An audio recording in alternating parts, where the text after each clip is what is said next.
DVS గారు మనం చూసుకుంటే కొండపైన తండ్రి భూమన కరుణాకర్ రెడ్డి, కొండ కింద అభినయ్ రెడ్డి, వీరిద్దరూ చేస్తున్నటువంటి ఒక పనులు ఏవైతే ఉన్నాయో ఇది డబ్బు కోసమే కాదు అని చెప్పేసి గతంలో చంద్రబాబు నాయుడు గారు కూడా ఒక మాట అన్నారు. ఏదైతే తిరుమల నెయ్యి సంబంధించి డబ్బు కోసం చేసింది కాదు, ఇది పవిత్రతను దెబ్బతీస్తానికి అని చెప్పేసి అన్నారు. అయితే ఇప్పుడు కొండ కింద సంబంధించి చూస్తే గంజాయి కావచ్చు, దీనిపైన మహిళల ఉద్యమాలు కావచ్చు మనం చూస్తూ వస్తున్నాం. సో పవిత్రమైనటువంటి ఒక క్షేత్రమైనటువంటి ఒక తిరుమల తిరుపతికి సంబంధించి ఆ దేవుడి యొక్క ప్రతిష్టను దెబ్బతీస్తానికి ఇదంతా చేశారా అంటే ఏమంటారు సార్? అంటే భూమన కుటుంబాన్ని వాళ్ళ తిరుపతి నుంచి బహిష్కరించాలి అనేటువంటి ఒక డిమాండ్తో నిన్న ఇవాళ ఈ తిరుక్షేత్రాల పరిరక్షణ కమిటీ, లేకపోతే ఇప్పుడు ఈ ఓంకార్, శ్రీనివాసానంద సరస్వతి, మొత్తం సాధువులు సంతులు ఇవాళ అసలు భూమన కరుణాకర్ రెడ్డి ఇల్లు ముట్టడించాలని ఒక రకంగా ఆందోళన కాదు, నిరసన కాదు, తీవ్ర స్థాయికి ఎందుకు వెళ్ళా. మొన్న గంజాయి పట్టుబడింది, అతను ఎవరో భాను, గత కొన్నేళ్లుగా అక్కడ తిరుపతిని అసలు గంజాయి నెలవుగా మార్చటం, అతను అభినయ్ రెడ్డికి మరి అనుచరుడు కావడం, ఇక్కడ ఫ్లెక్సీలు, మొన్న మహిళలంతా కూడా నిరసన తెలియజేశారు మీరు అన్నట్టుగా.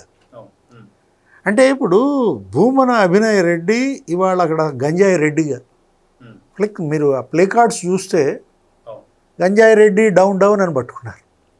భూమన్ని బాయ్కాట్ చేయాలంటూ ఇవాళ సాధువులు డిమాండ్ చేస్తున్నారంటే ఎట్లా జగన్మోహన్ రెడ్డి 5 ఏళ్లలో అక్కడ ఈ భూమన కుటుంబం, గతంలో మనం చూసాం శ్రీనివాసానంద సరస్వతి కూడా మాట్లాడుతూ ఏమన్నాడు, ఆ రోజు 16 ఏళ్ల వయసులో ఇదే భూమన కరుణాకర్ రెడ్డి బూతు సుప్రభాతం రాశాడట. అంటే సుప్రభాతానికి బూతు వెర్షన్, నల్లరాయి పెకిలించి వేస్తా, చెప్పుతో కొడతా, ఇలాంటి మాటలన్నీ మాట్లాడిన భూమన కరుణాకర్ రెడ్డి అసలు ఆ పదవిలో ఉండదగిన వ్యక్తేనా? అట్లాంటి ఆయన్ని తీసుకొచ్చి రాజశేఖర రెడ్డి ఏం చేశాడు, టీటీడీ బోర్డు మెంబర్ చేశాడు, చైర్మన్ చేశాడు. జగన్మోహన్ రెడ్డి మరలా ఇంకోసారి ప్రత్యేక ఆహ్వానితుడిని చేశారు, చైర్మన్ చేశారు.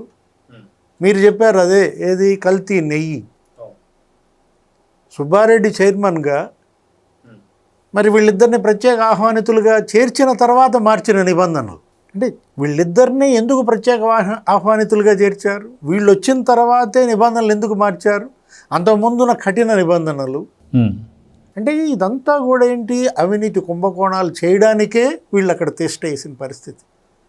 మొత్తం ఒక్క భూమనను కాదు ఇప్పుడు తిరుపతి నుంచి బహిష్కరించాల్సింది చెవిరెడ్డి భాస్కర్ రెడ్డి, లేకపోతే ఈ వైవి సుబ్బారెడ్డి, లేకపోతే పెద్దిరెడ్డి రామచంద్రారెడ్డి. వాళ్ళ తిరుపతి పరమ పవిత్ర పుణ్యక్షేత్రం 4 దిక్కుల వీళ్ళే అక్కడ తిష్టేసి ఏ విధంగా చెడ్డ పేరు తీసుకొచ్చారు. ఇది పరాకాష్ట, అటు డ్రగ్స్, ఇటు గంజాయి, అంటే అది భక్తుల నెలవు. అట్లాంటి దివ్యక్షేత్రంలో ఈ పాపులు మహాపాపులు అనాలా?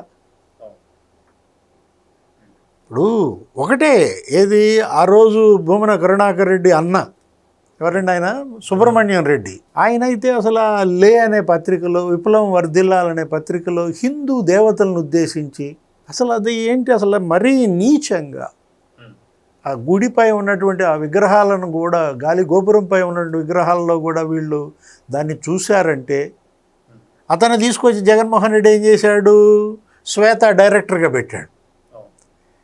ఆ ఎంప్లాయీస్కి ఆయనతో శిక్షణ ఇప్పించాలని, ట్రైనింగ్ అకాడమీకి సంబంధించి. అంటే ఇక వాళ్ళ వదిన దోచిపెట్టారు. ఏది, స్వామివారి సొమ్ము, భక్తులు ఇచ్చినటువంటి సొమ్ము. ఎందుకు అసలు పరకామణి కేసు, ఇప్పుడు ఎక్కడున్నాడు రవికుమార్, క్షేమంగా ఉన్నాడా? ఆ రవికుమార్ ఆస్తులన్నీ మరి వీళ్ళు రాంచుకోవటం, 150 కోట్లు విలువైనటువంటి ఆస్తులు అటు తమిళనాడులో, ఇటు తిరుపతిలో, ఇటు హైదరాబాద్లో, బెంగళూరులో 13 కోట్లు మరి టీటీడీకి ఇప్పించాం, పెద్ద ఘనకార్యం చేశామని చెప్పి ఆయనకి శాలువా కప్పి సన్మానించారు. దొంగని దాతని చేశారు. అదే కాదు, చిన్న చోరీ అని కూడా అన్నాడు జగన్మోహన్ రెడ్డి, చాలా చిన్న చోరీ. ఇప్పుడు ఇది కూడా అదే అంటాడు, ఏంటి గంజాయి అమ్మితే తప్ప అంటాడు. గంజాయి మాఫియా అక్కడ ఒక కుర్రాళ్ళు ఏదో 4 ఉంటే ఆ 4 అక్కడ పోలీసులు కౌన్సిలింగ్ చేసి ఏదో నడిపించారు రోడ్ల మీద. చంద్రబాబు నిన్ను కూడా ఈ విధంగా నడి రోడ్డు మీద కొడితే అంటాడు.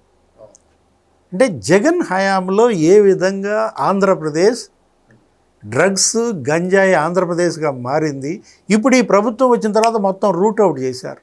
ఇప్పుడు ఆకే రవికృష్ణ ఈగిల్ ఇప్పుడు తిరుపతి వాలిందా లేదా, 20 కోట్ల విలువైన గంజాయి తగలబెట్టారంట పోలీసులు వచ్చిన తర్వాత. అంటే నెలకి 20 కోట్లు ఒట్టి గంజాయి మీద ఇతనికి ముడుపులు వచ్చాయని చెప్పి ఆ ప్లే కార్డ్స్లోనే పెట్టినటువంటి రాసినటువంటి అంశాలు. మొన్న మహిళలు, ఇవాళ సాధువులు.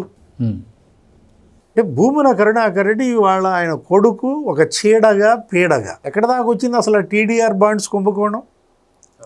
ఆ రోజు ఆనం వెంకటరమణారెడ్డి అండి ప్రెస్ మీట్ పెట్టి ఏమని చెప్పాడు, ఒక తిరుపతిలోనే 4052 కోట్లు అంట టీడీఆర్ బాండ్. దాంట్లో ఐఏఎస్ శ్రీలక్ష్మి గారిని కూడా చాలా అనరాని మాటలు కూడా అన్నారు భూమన కరుణాకర్ రెడ్డి ఆ రోజు. ఎందుకని ఈ లిస్ట్ అంతా ఆమె ఇచ్చిందనే. అదే శ్రీలక్ష్మి జగన్మోహన్ రెడ్డికి ఇక తోబుట్టువే కదా. జగన్మోహన్ రెడ్డి కోసం ఆమె అసలు జైలుకు కూడా వెళ్ళింది. ఆ 4052 కోట్లు 18 రోడ్లు అంట. అవసరమా? ఆ 18 రోడ్ల విస్తరణ పేరుతో దగ్గర దగ్గర ఒక 1300 బాండ్స్ అంట ఆ రోజు ఆయన ఇచ్చిన లిస్టు. అసలు ఇది 50,000 కోట్ల స్కామ్ అన్నారు. టీడీఆర్ బాండ్స్ జగన్మోహన్ రెడ్డి హయాంలో రాష్ట్ర వ్యాప్తంగా. వీటన్నిటిపైన ఒక సిట్ వేయాలి. ఏది ఆ టీడీఆర్ బాండ్స్ కనుక బయటికి రావాలంటే. ఆ భూమన అభినయ్ రెడ్డి, ఇప్పుడు ఈ గంజాయి రెడ్డి, ఇప్పుడు ఇతను ఏం చేస్తాడు, మొన్న పెట్రోల్ డీజిల్ ధర్నా అంటాడు. ఏదో ఒంటెద్దు బండి మీద ఆటోనో దీన్ని ఎక్కించినట్టున్నాడు. దానిపైన మళ్ళీ ఈయన ఎక్కాడు. రష్మియో ఏదో అవ్వండి, ఆమె అసలు అదేమి హింసరా నాయన, మూగ జీవాలని ఇలా హింసిస్తారని ఆవేదన చెందితే ఆమె మీద మళ్ళీ ట్రోలింగ్ లేదు.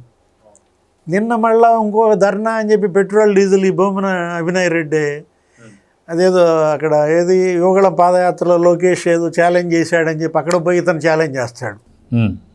ఇప్పుడు దీనికి ముందు ఛాలెంజ్ చేయి, ఏది గంజాయి మాఫియా భాను నీకు ఉన్నటువంటి ఆ లావాదేవీలేంటి అవి బయట పెట్టాలి. Please subscribe to Leo news for more videos.